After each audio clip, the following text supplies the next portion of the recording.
Good morning. Let's talk through one of the most iconic characters in modern British theatre, Inspector Goole from An Inspector Calls. He's dramatic, powerful, mysterious, and basically the voice of Priestley, the author himself.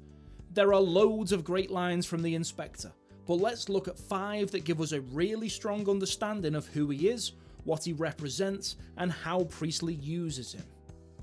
First off, we've got the big one. The speech near the end that basically sums up Priestley's message for the entire play. The Inspector says, "We don't live alone. We are members of one body. We are responsible for each other.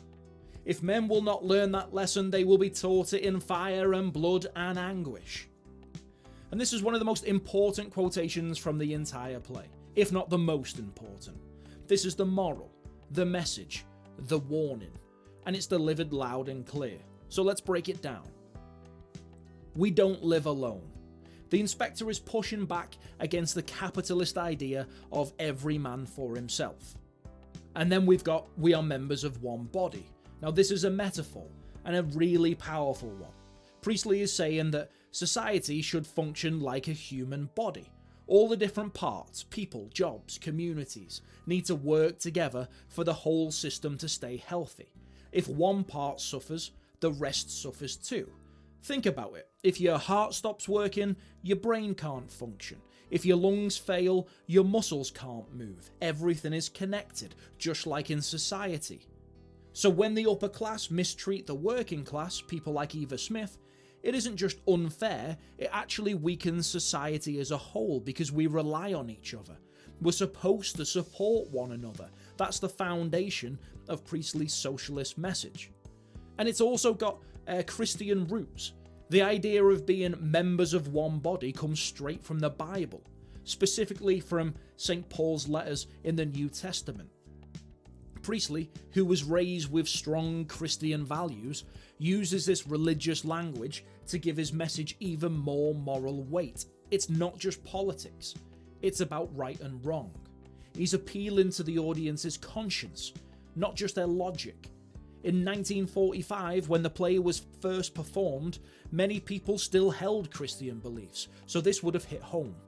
Priestley's basically saying that caring for others isn't just a political idea, it's a moral duty, a sacred responsibility. This line is about social responsibility, looking out for each other, not just for ourselves.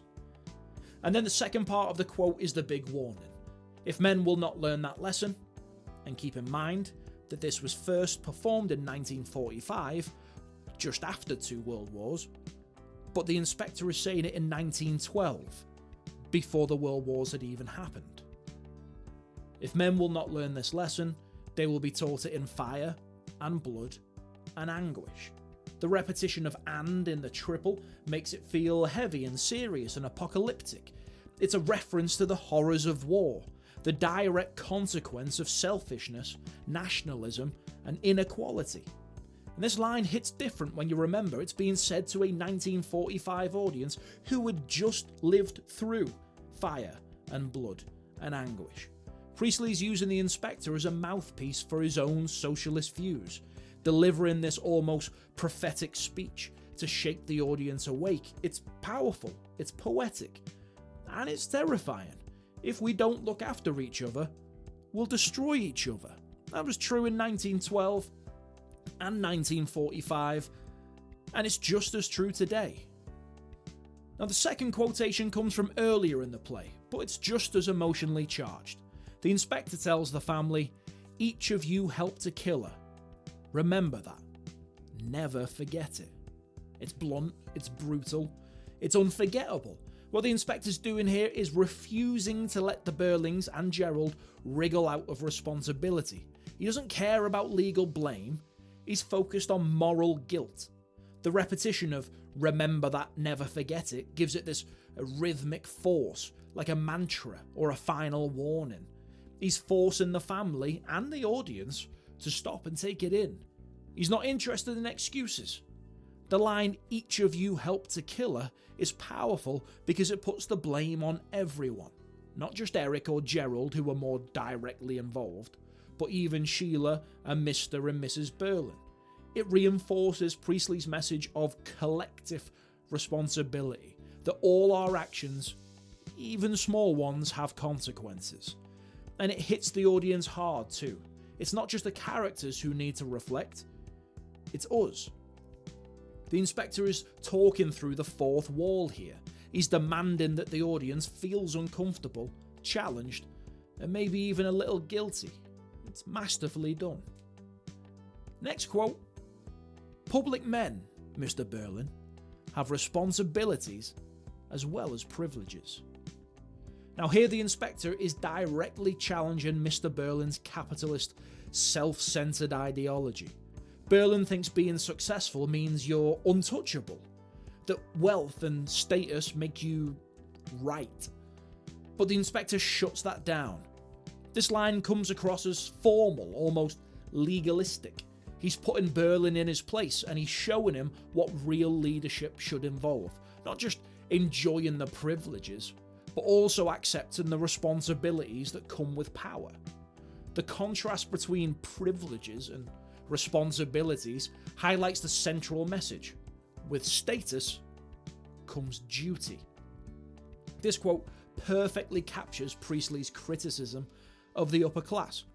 He's exposing how they often enjoy the benefits of power without accepting the moral obligations that should go with it. And the Berlins are no different here. He's saying that power should come with compassion, and that those in high places need to be held accountable. The word responsibilities is doing a lot of work here. It echoes the major theme of the play. Everyone is responsible, especially those with influence. It's a subtle burn, but it's a powerful one. Next, let's talk about the stage direction that introduces the inspector when he first enters. Creates at once an impression of massiveness, solidity, and purposefulness. Let's just take a second to appreciate how cool this is. This is before the inspector's even said a word. Priestley is already setting him up as a force of nature, something to be reckoned with. Massiveness suggests power, intimidation, someone who takes up space, not just physically, but morally and emotionally. Solidity implies strength, reliability. He's not someone that you can shake or manipulate. And purposefulness tells us he's not here by accident. He's here on a mission. He's deliberate. He's focused. Now, this line is interesting because the inspector doesn't actually have that many lines compared to the Berlins.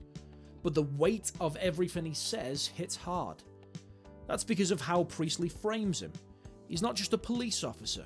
He's a symbol. He's a mouthpiece. He's a judge. A bit like the voice of Priestley himself stepping into the play. And whether you interpret him as a real inspector, a supernatural being, or just a dramatic device, his entrance is designed to make an impact. And finally, let's look at some of the language used to describe how he speaks throughout the play. Cutting through and sharply. Now, these aren't direct quotations from the inspector himself, but they're stage directions that show us how he operates. When the inspector speaks, he interrupts. He dominates the conversation. He doesn't let people waffle or lie or make excuses. Cutting through suggests he's slicing through the nonsense like a knife. He's getting straight to the truth. It's like verbal surgery. No fluff, no hesitation. And sharply suggests intelligence, but also control and precision. He's not just angry, he's purposeful. It's also worth noting that most of the other characters, especially Mr. Berlin, they talk in long, rambling speeches.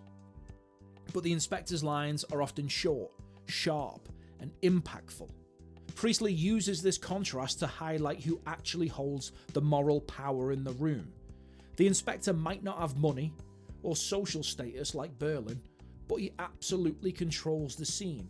He cuts through the performance and forces people to confront their actions. He cuts through the family, dividing them up, eventually turning the younger generation against the older generation from within the same family. Add to that that when he first turns up there is a sharp ring of the doorbell. The word sharp comes up over and over again. Think about the connotations of that to explore them in your responses. So overall, the inspector is not just a detective solving a case. He's a symbol. He's a moral compass. He's a wake-up call. Priestley uses him to deliver his key message. We are responsible for each other, and society has to change if we're going to avoid disaster. So whether you think the inspector is real or not, it doesn't really matter. What matters is the impact that he has on the characters, and on us, the audience, because that's where the real lesson lies.